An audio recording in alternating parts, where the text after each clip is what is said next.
Here at Hubbub, we've been taking a look at how design can influence behaviour, tell stories and shake things up a little bit.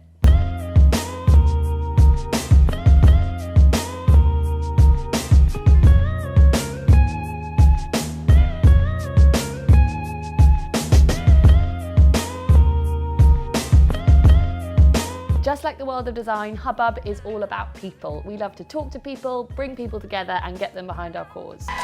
The way that we communicate to people is super important because most of our projects are about bringing movements of people together to make a change. Design, from everything like the ballot bin to what happens on our website, is really what makes Hubbub tick. There's no doubt that you can use design to do good, so here are some of the things that we learned on the way. Keep it simple. Sometimes things get lost in translation and it's really hard to know what people are going to take away from something that we've designed. It's easy to shoot yourself in the foot by being a little bit too clever with stuff.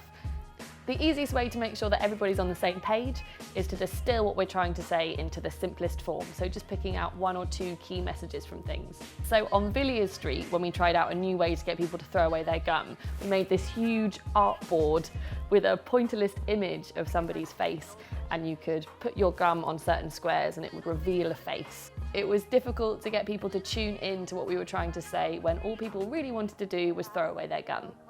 So we changed it to a simpler board with a much simpler image, and we put on there the amount of money that it took to clean up the gum from the street. Really easy, simple messages that people can see while they're walking past.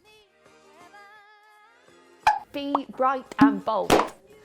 Lots of the things that you see on the street every day, stuff like rubbish bins, fade into the background. But we found that the best way to get people to interact with stuff that we've designed is to just make them bright, make them really colourful and noticeable. Be bright, be brash, be bold, be a bit silly. People will take notice. Keep reinventing.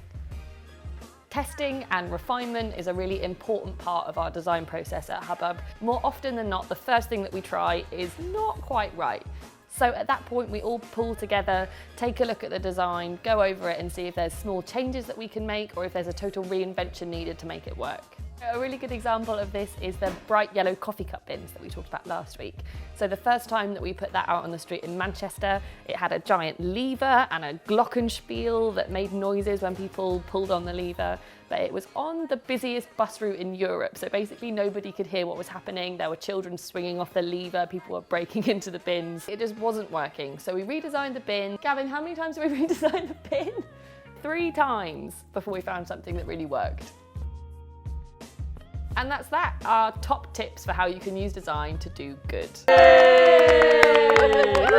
If you haven't already, please subscribe to our channel. We've got more videos coming out every Friday about green living, so come over and see what we're about.